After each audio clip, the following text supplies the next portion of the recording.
నమస్తే. శ్రీ గురుభ్యో నమ. శ్రీమాత్రే నమ. ఆదిత్యాయ చ సోమాయ మంగళాయ బుధాయ గురు శుక్ర శనిభ్యే రాహవే కేతవే నమ.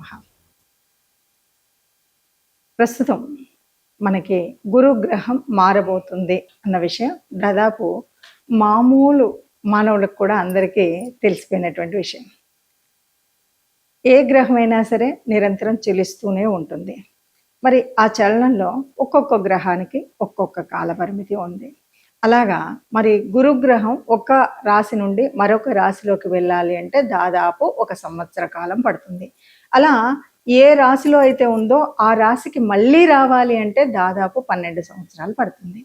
అందుకే ప్రతి సంవత్సరం కూడా గురుగ్రహం మారినప్పుడు ఒక్కొక్క రాశిలోకి మారుతుంటే ఒక్కొక్క నదీమ తల్లికి పుష్కరాలు రావడం అనేటువంటిది మనం చూస్తున్నటువంటి విషయం. మరి ఈ గురుగ్రహం మరి ఇప్పుడు మారేటువంటి ఈ సమయంలో మారుతున్నటువంటి స్థితి ఏంటి అని చూస్తే చెప్పాలి అంటే ఒక రాశి నుండి మరొక రాశిలోకి ప్రవేశించాలి. కానీ ఈ సంవత్సరం మరో ప్రత్యేకత ఏమిటి అంటే ఇప్పుడు మారేటువంటి దాంట్లో గురువు ఒక రాశిలోకి కాకుండా అంటే ఈ ఒకే సంవత్సర కాలంలో 3 రాశులలో ప్రయాణం చేసేటువంటి స్థితి కనిపిస్తుంది. దీన్ని అతిచారము అంటాం.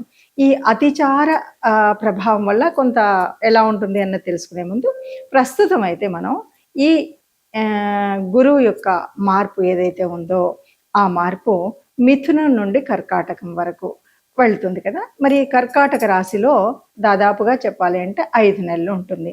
అంటే జూన్ 1 నుండి అక్టోబర్ నెల చివరి వరకు కూడా ఇది మరి కర్కాటక రాశిలో ఉంటుంది. ఈ తర్వాత మళ్ళీ సింహంలోకి మళ్ళీ వెనక్కి ఇలా ఉంటుంది.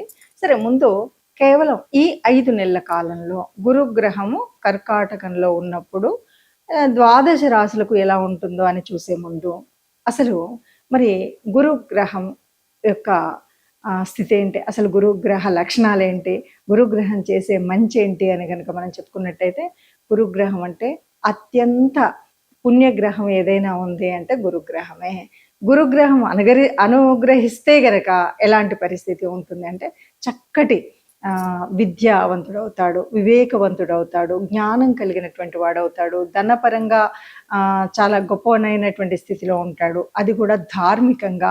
ఆ తర్వాత సమాజంలో ఒక ఉన్నతమైనటువంటి గౌరవనీయమైనటువంటి స్థానంలోకి వెళ్ళడం ఇవన్నీ జరుగుతాయి.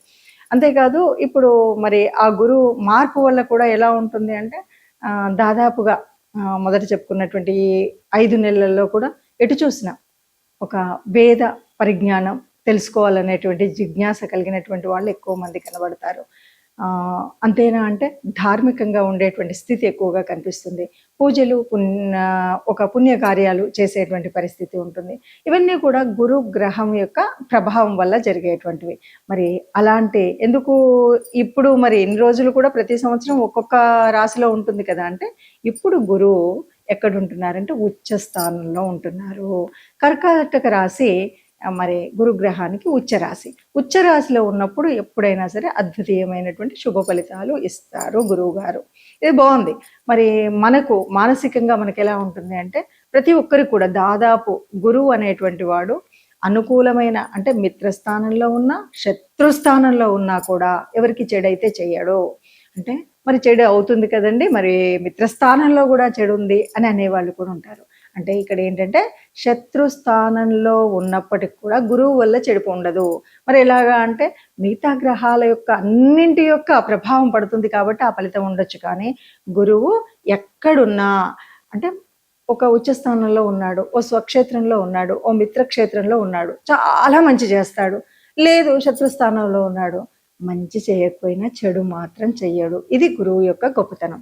మరి ఇలా ఉన్నప్పుడు ఇలాంటి పరిస్థితులలో ఒక అద్భుతీయమైనటువంటి ఒక గొప్పనైనటువంటి ధార్మిక సాంస్కృతిక కార్యక్రమాలు చేసుకోవడానికి వీలైనటువంటి సమయం, మనకు 10 మంది గౌరవం ఇచ్చేటువంటి సమయం. ఇంతేకాదు కొన్ని వృత్తుల వారికి చాలా అభివృద్ధి చెందేటువంటి, ముఖ్యంగా ఎవరైతే ఉపాధ్యాయ వృత్తి, ఎందుకంటే అది గురు వృత్తి, గురుతత్వం, అలాంటి వృత్తిలో ఉన్నటువంటి వాళ్ళకి చాలా మంచి జరుగుతుంది. అలాగే ఎవరైనా న్యాయం అంటే లాయర్స్ వీళ్ళన్న అంటే ఇది కూడా ధర్మబద్ధంగా ఉండేటువంటి వాళ్ళకి మాత్రమే మంచి జరుగుతుంది అని చెప్పచ్చు.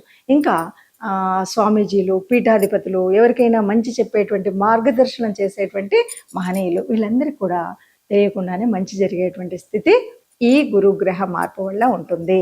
మరి ఇలా ఉన్నప్పుడు సరే అందరికీ మంచి జరుగుతుంది అన్నాం, కొంతమందికి తటస్థంగా ఉంటుంది అన్నాం. ఎందుకంటే ఇది ఆ గ్రహం యొక్క స్థితిని బట్టి కానీ దృష్టిని బట్టి కానీ ఉంటుంది అన్నది మనకు తెలుసు. సరే, మరి ఇప్పుడు ఏ ఏ రాశి వారికి ఎలా ఉంటుందో చూద్దాం.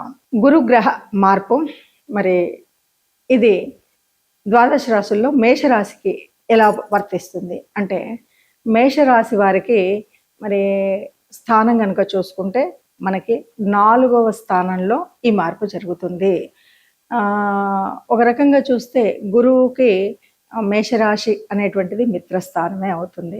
మిత్రస్థానం కాబట్టి ఎప్పుడు కూడా అసలు ఏ రకమైన అది ఉండదు. ఇక 4వ స్థానము అన్నప్పుడు అంత గురువు స్థానం 4వ స్థానం అన్నప్పుడు అంత మంచి స్థానము అని మనం చెప్పలేం, కానీ ఇక్కడ ఏది చెడుపు జరగదు. సరే, చెడుపు జరగకపోయినా అసలు 4వ స్థానం విలువ ఏంటి? కుటుంబానికి సంబంధించినటువంటిది. కుటుంబంలో ఉన్నటువంటి సభ్యులు వీళ్ళ మధ్య మనకు ఎప్పటికీ కూడా సమన్వయం అనేది ఉంటే చక్కగా వెళుతుంది. కాబట్టి అంతేకాదు వాహన సౌఖ్యం, ఇది సుఖ స్థానం.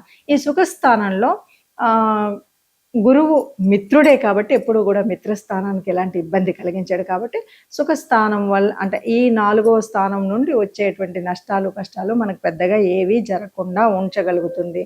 ఎప్పటి వరకు? అక్టోబర్ వరకు అనమాట. అక్టోబర్ వరకు 4వ స్థానంలో ఉన్నటువంటి గురువు అక్కడ ఉండడం వల్ల మరి మేషరాశి వారికి బాగుంటాయనే చెప్పొచ్చు. ఎందుకంటే ఇది మిత్రస్థానం అని. కాకపోతే చాలా బాగుంటుంది అని మాత్రం చెప్పలేము, మధ్యంతరంగా ఉంటుంది. గురువు వల్ల వచ్చేటువంటి ఒక ధారలాగా వచ్చేటువంటి పుణ్యాలన్నీ వచ్చేస్తాయని చెప్పలేం, కానీ చెడు మాత్రం జరగదు అని చెప్పొచ్చు. మరి ఇది కదా ఫలితాలు.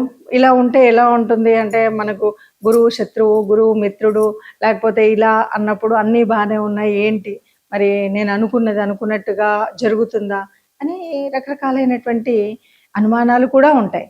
అంటే మరి ఇప్పుడు నాకు గురువు అయితే శత్రుస్థానంలో ఉంది, మిగతా గ్రహాలు చూస్తే ఇలా ఉన్నాయి, ఏం చేయాలి అంటే తప్పనిసరిగా ఏ గ్రహానికైనా మనకి ఆ గ్రహ ప్రభావం సత్ఫలితాన్ని ఇవ్వాలి అంటే తప్పకుండా మనం ఏదో ఒక రెమెడీ చేసుకోవాల్సినటువంటిది అయితే ఉంటుంది.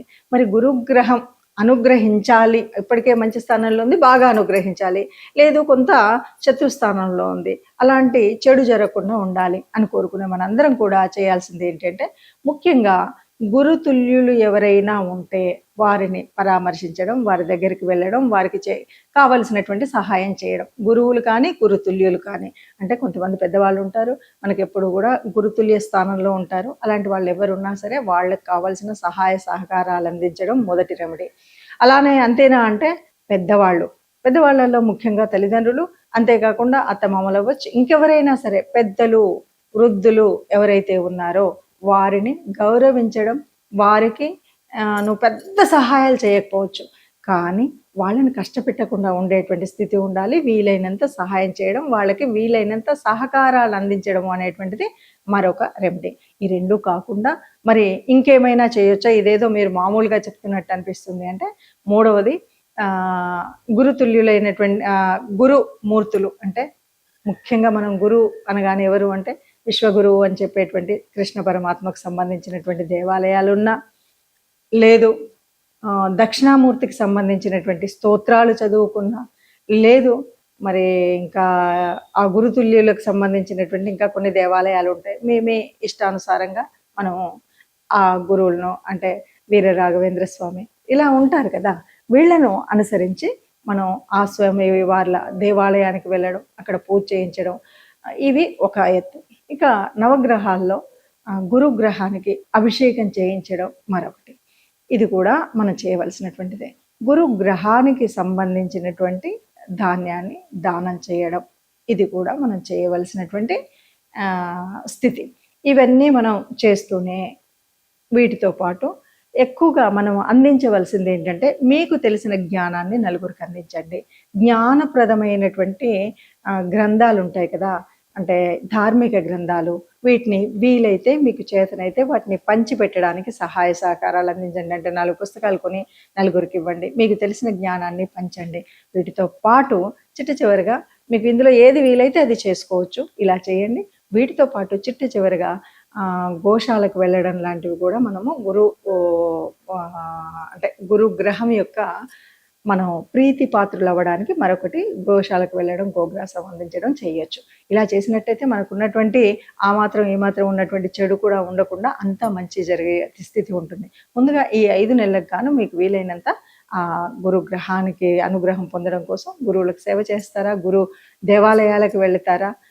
గురు తరమైనటువంటి అంటే గురుతుల్యులైనటువంటి పెద్దల్ని గౌరవిస్తారా? మీ మీ ఇష్టం. అందరం మాత్రం హాయిగా ఉండాలి, ఆనందంగా ఉండాలి, సుఖంగా ఉండాలి, ఏ కష్టం రాకుండా ఉండాలన్నదే అసలైనటువంటి ఉద్దేశం. అందరం సుఖంగా ఉందాం, అందులో అందరం మనం ఉందాం. నమస్తే.